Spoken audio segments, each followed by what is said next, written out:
Up ahead on this episode of The Quest, we'll look at the first round of the GMC tournament, but before we do, one last look at how the White Division was won.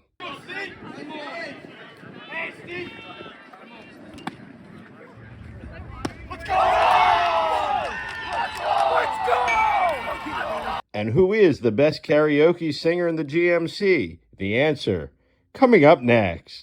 Doing something mean to it, doing better than everybody ever seen. Doing screams from the haters, got a nice ring to it.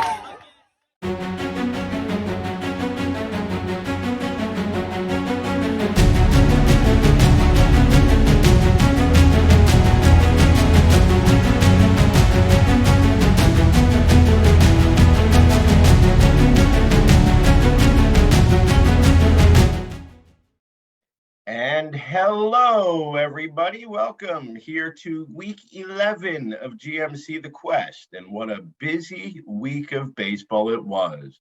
We had two divisions determine their champions this past week. We had the GMC tournament seedings released. We had heavy rains on Saturday wiping out some action. We had a couple of games on Sunday. We had a forecast out on Monday, as most of the GMC first round got wiped out by a bad forecast. And finally, we got the GMC tournament underway in earnest on Tuesday. East Brunswick and Spotswood are longtime rivals, meeting every year in the Commander's Cup trophy game. This year, they got it on a couple of days earlier, as they were the first round matchup of choice for us in the GMC tournament. That's where we'll begin our coverage on GMC The Quest. Here we go on the scene at East Brunswick. It's been a while since the Bears have beaten Spotswood, 2016 to be exact, but a good matchup today with co-ace Mike Marchese on the mound. Mike gets through the first inning here, fights through a leadoff single, gets a fly ball to right with runners on the corners and 2 outs, and then East Brunswick picks things up, 2 outs in the first. Jack Nelson gets a ball by the left fielder. It's a double, 2-out double, and then Coach Glenn Fredericks walks Dustin McGinnis intentionally, brings up Jack Gerald.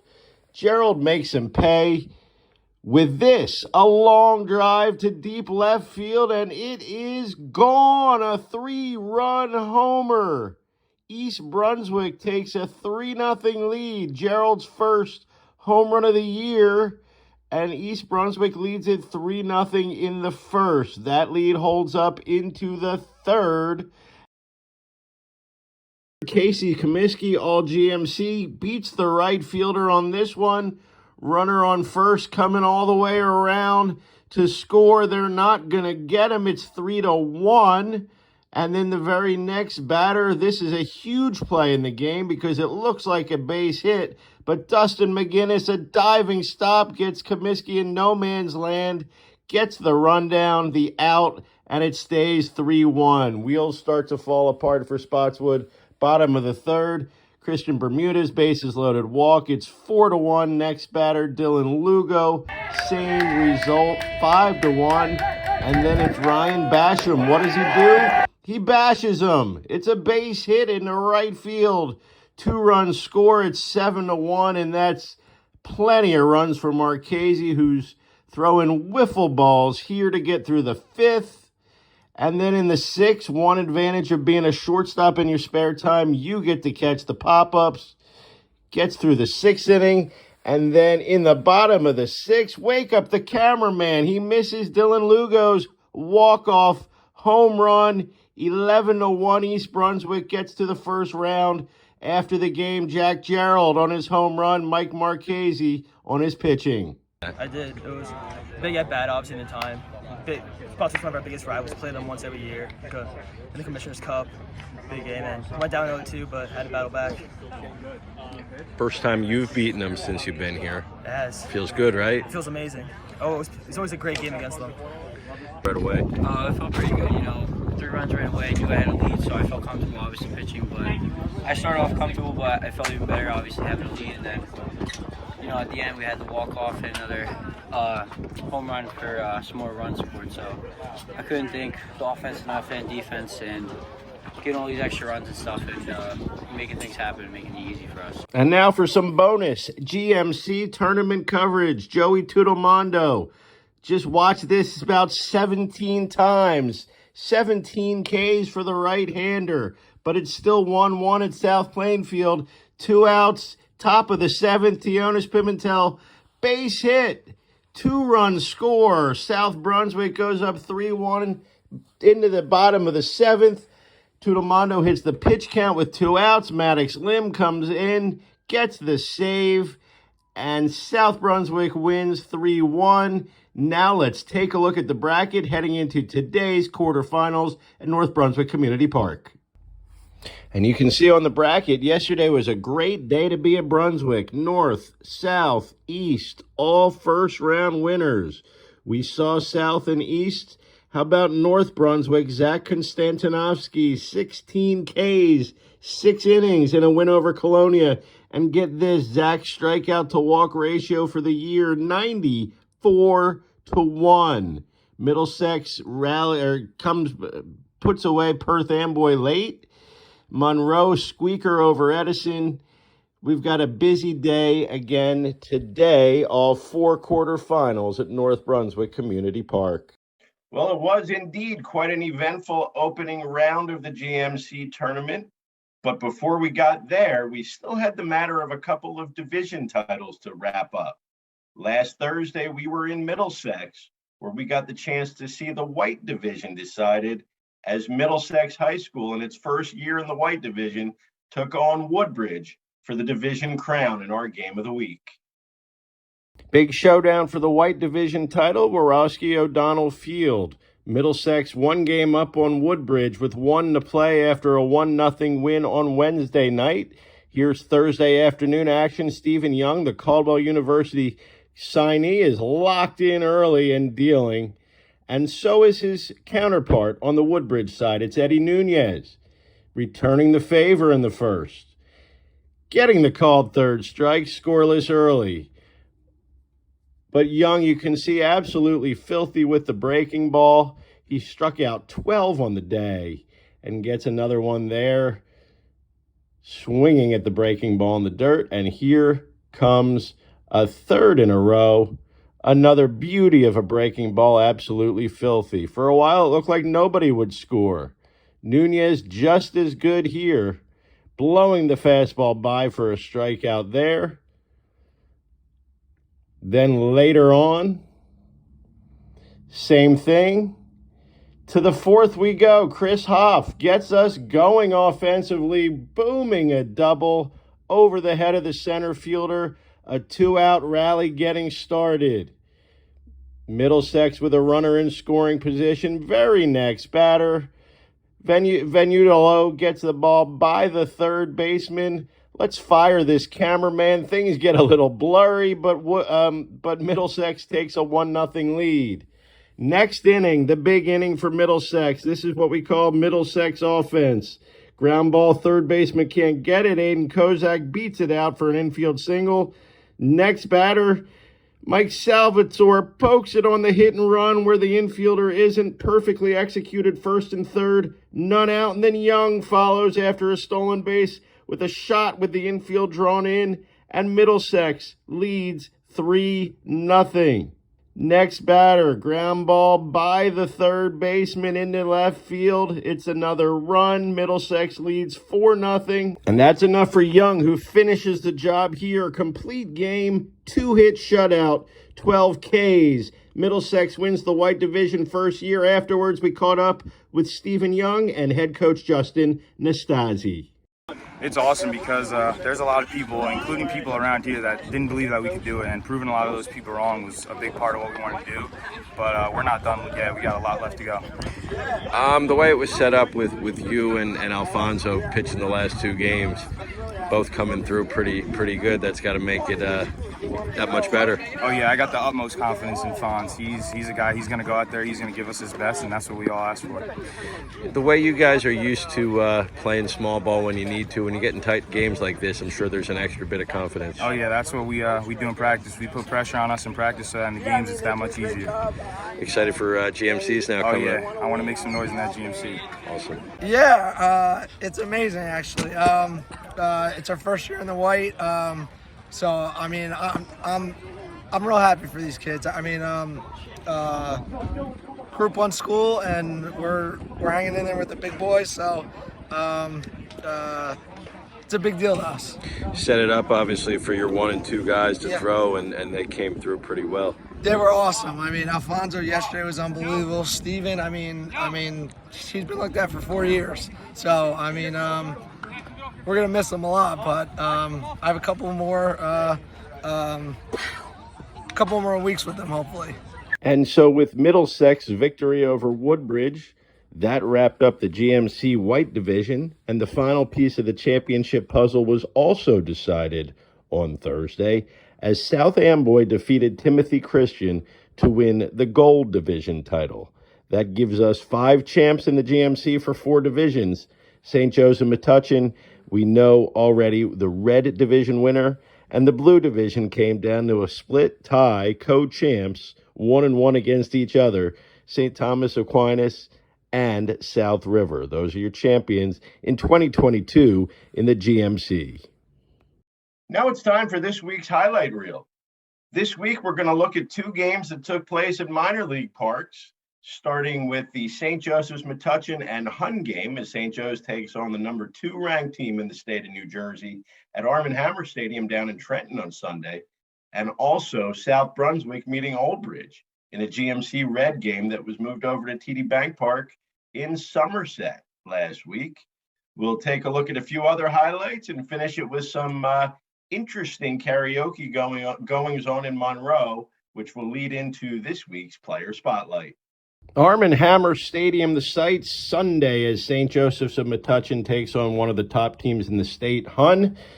Xavier Arana on the mound for the Falcons gets out of trouble in the second inning, first with the called third strike, and then getting the extremely dangerous Carson Applegate, University of Kentucky signee, to ground out 5-3 for the out there.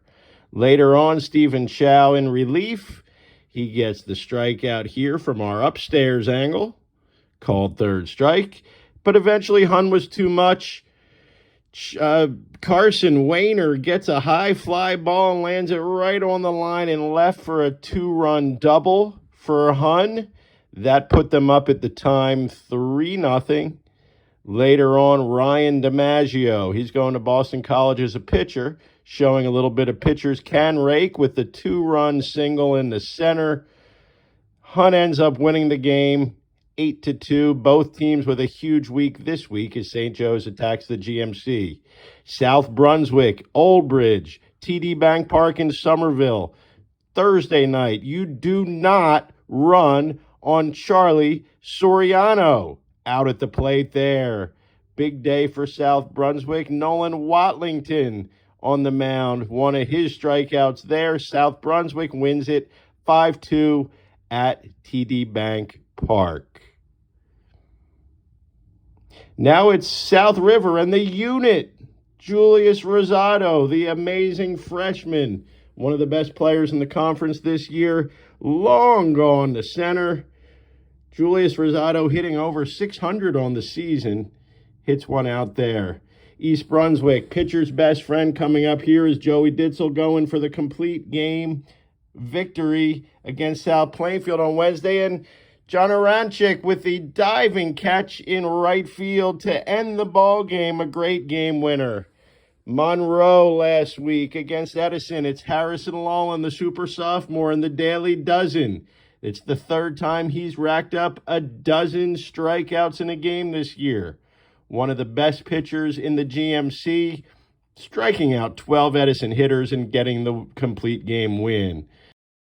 Lollin's sophomore tag team partner, Lucas White, showing off here a great series, 3 hits in the 2 games. He also shows us that he's quite the well-rounded individual. Karaoke Day, putting up a great Bruno Mars rendition. Because you're amazing! Just know where you are! Yes, you got the right. Because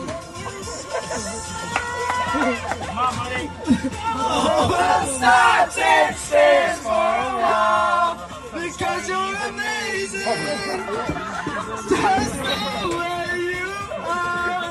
Okay, so you've seen the footage now. You've seen him hit. You've seen him pitch. You've seen him sing. We've got the most entertaining player in the GMC here. It's the Bruno Mars of Monroe, Lucas White, joining us on the Player Spotlight. Thanks, Lucas. Thank you. I heard the bad news now is that you've announced your retirement from singing. Is that Yeah, I have. I'm done. I'm that- done. Is that by choice? Is that, I mean, like, or you just know that you've done everything you could do in singing, and why continue? I just know I'm the best, so I'm just gonna go out as the best. Go out on top, right? Yeah. Now, I think we need a recount probably on the Monroe contest, because you didn't win, right? No, I didn't. I mean, I can't believe they took your like angel sounding voice, like better than Bruno Mars, and they just want to keep you down, obviously. Yeah, they do. They don't want to see me win. Why does everybody sleeping on you? It doesn't matter, right? Yeah. It's not right. Speaking of sleeping on you, sophomore year, right? So, we come into the season and there's question marks about Monroe. Really the only experienced pitcher coming back is CJ Wisniewski, the captain. And I remember talking to Coach Field before the season, and he talked about a lot of the promise that he saw in a couple of sophomores, meaning Harrison Lollin, and you. And you kind of hear that from coaches all the time. They're like, okay, we'll see. And now you guys have, gone out and really solidified the rotation. You're up there in the seedings in the GMC in states. Tell us about your sophomore year and the adjustments you've made and what it's been like. Well, my sophomore year started off good at the plate. I had like 5 or so hits in the first 3 games, and then I went into a little slump after that. I only got 1 hit in like 4 games or so. But now I'm making the readjustment in the past couple games. I had a multi-hit game the other day, hit in the game before that. So, and pitching wise, I started out really good. I'm still doing pretty good. I had 1 bad game against St. Joe's. It was I kind of got lit up in the first inning, but after that I held it down. Yeah, and you're not the only person that sometimes struggled a little bit against them, and Yeah. I mean, that's kind of been the case in the GMC. But the important thing, and I guess you're realizing this year, because I'm sure you've had plenty of success before that, is how it's not just how you do, but it's how you do after you kind of hit your adversity that matters, right? Yeah, just got to stay with it. Yep. So things are looking good this year overall for Monroe. Is it exciting, that you guys have also shown that there's a lot of younger guys on this year's team too, and it's really your first time going through the postseason here, but it's got to be really exciting. Yeah, we just got the 2 seed. We still got to work though. We have a couple tough games coming up, so it'll be hard, but we just got to get our bats going. Now, one thing from our position, from our vantage point afar, it really comes through that you guys have a great team chemistry at Monroe. Yeah, we do. A lot of culture, a lot of fun stuff, some goofy things before the season. Your karaoke night. Tell us about being a baseball player at Monroe and kind of the closeness you guys have as a team. It's just really fun most of it. Like, sometimes we got to be serious and we got to lock in, but a lot of the time it's really fun, get our work done, just play baseball, enjoy it. Now, I can't believe nobody wanted to hear CJ sing. I think he sung a couple of years ago, or the first year. I'm sure that's not, my guess is that wasn't a lot of seniors that were singing. No, no seniors. So other than you, because obviously we've shown the footage, you were clearly the best, who would you say was second best? Probably the winner, Nick Manella. He was probably up there. Yeah. He was. He had the appearance. Definitely. but you had the voice, right? I Yeah, mean, I definitely have the voice. as Definitely far beat as I'm concerned, it's you and then Bruno Mars. Yeah, easily. Well, let's let's hope that carries over, at the plate and on the mound this week, and as we get into states. And we appreciate you dropping by on the Player Spotlight, and we look forward to seeing you not just this year, but competing and doing well the next couple years. Yep. Thank you. Absolutely, Lucas White, our guest on the Player Spotlight. We will see Lucas out at the field soon, and we'll be back after this. You want to know what I just told him? And you don't. We already heard you. I'm gonna forfeit the team. We're So done. shut up. We're done. Okay. We're done. The game's over. Okay. Hey, boy, huh? Feel better? I feel fine. You feel okay? I feel You're great. taking a game for your kid. For what? Yeah, exactly. Because you want to argue balls and strikes in a little We league didn't argue game? balls and Come strikes. on. He walked up like a man to you. Quick look ahead here at the GMC over the next 7 days. It's the quarterfinals of the GMC tournament. That's tonight at North Brunswick Community Park, all 4 games at the park. Semifinal Saturday, East Brunswick Tech, 12 and 2:30, the semifinals this Saturday. The finals will be 7 days from that on May 28th. And the Commanders Cup, East Brunswick and Spotswood, the Army-Navy game of the GMC. Spotswood's won it 4 years in a row, throw in a COVID year, and it's been since 2016 since East Brunswick has brought home the cup. Is this the time for that to change? Find out tomorrow, Thursday. Commanders Cup, Spotswood and East Brunswick. That's our look ahead here in the GMC. Well, that's all the time we have this week on GMC The Quest. We thank you for joining us. We will be back in 7 days as we take a look at the GMC tournament semifinals, which will be played this weekend. And we also will look ahead to the championship game of the GMC tournament. Last year, it was St. Joseph's Metuchen beating South Brunswick 2-0. We'll see who the teams are next week at this time. You're watching GMC The Quest. We look forward to seeing you next time, and we look forward to seeing you at the field. Have a great week, everybody.